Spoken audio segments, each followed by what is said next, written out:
The arrival of Maine Mendoza Ataide para sa ABS-CBN Ball sa Soler North, Quezon City.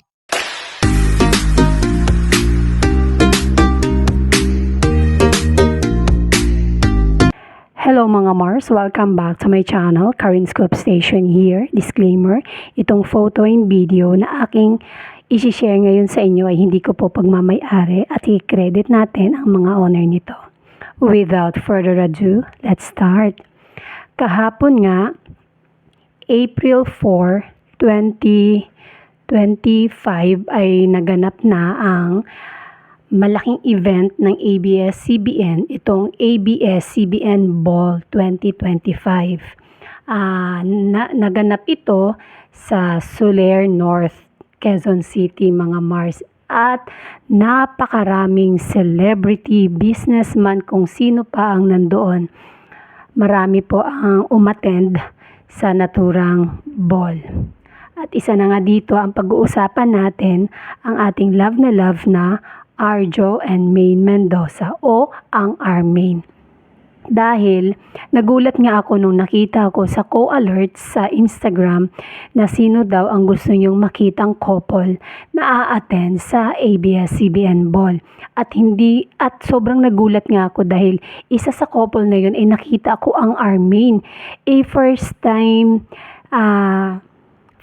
ni Maine ay hindi ko sukat akalain na ang Armaine ay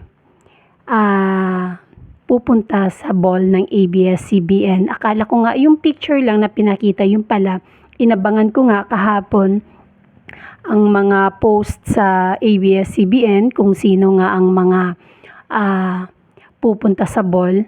At doon nga nakita ko ang pagdating ni Mrs. Maine Mendoza Ataide sa Soler. Talaga naman dami ng kumukuha sa kanyang video at talaga namang napakabait ng Maine Mendoza Ataide dahil lahat yun nakasmile siya at kinawayan niya lahat. At pinakita yung preparation nilang mag-asawa, yung inayusan sila hanggang pumunta sila sa ball at pictorial na. At sobrang ganda ng ating Mrs. Maine Mendoza Ataide. Sabi nga ng iba, simple look pero hindi natin alam ang presyo ng dress. Kung titignan mo lang, napakasimple lang. Unlike sa ibang mga umattend sa ball na talagang sobrang iba ang mga damit nila. Like Heart Evangelista, napakasimple lang ng design ng kanyang dress. Ganon din si Maine Mendoza, brown, but the bag, mga Mars, ay nako po. At ang gwapo ni Kong Arjo Ataide, grabe naman talaga. At isishare ko lang itong nabasa kong comments sa Facebook, mga Mars. Nakita ko kasi sa kakascroll ko ng Armaine, may nakita akong post at binasa ko talaga yung mga comment at natatawa talaga ako dito. At naman ang comment dito ay maganda, mostly maganda, na super ganda, elegante, napakasimple lang ng suot pero kabog ang lahat.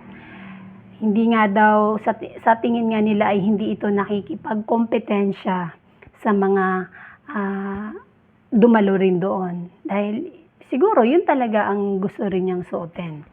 And then, meron pa dito, sabi dito, pinakasimpleng pero elegante. Tatak Yaya Dab Yarn. I love you, Miss Maine. Lovely couple. Yes. And sabi nga dito, asa na ba yun? Simplicity is beauty. Love you, Maine. Yun. Best dress, mabuti na simple kaysa napakabongga sa tingin nila pero di naman pala. Meron pa dito. Asan na ba yun? Meron nag-comment dito. Oh, labas na mga Aldab comment na kayo sa katotohanan sa mag-asawang Armaine. Pinalo na naman sila ng katotohanan. Sinampal na naman sila ng katotohanan dito, mga Mars. Baka daw may magtatanong na naman daw kung sino ang nagbantay sa anak ni na Alden and Maine.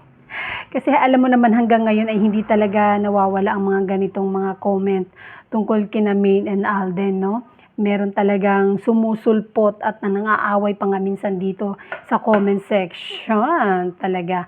Kahit dito sa post ko ay sasabihan pa nila na sinungaling daw ako dahil ang totoong mag-asawa ay si Maine and Alden May Gulay. Hanggang ngayon ay hindi pa po talaga nila matanggap-tanggap. Kaya nga sabi dun sa comment, labas daw ang mga Aldab at mag-comment sa mag-asawang Arjo at Maine dahil sinampalan naman sila ng katotohanan. And that's it mga Mars. Thank you for watching this video. Please like, comment, share, and subscribe for more scoops. Bye!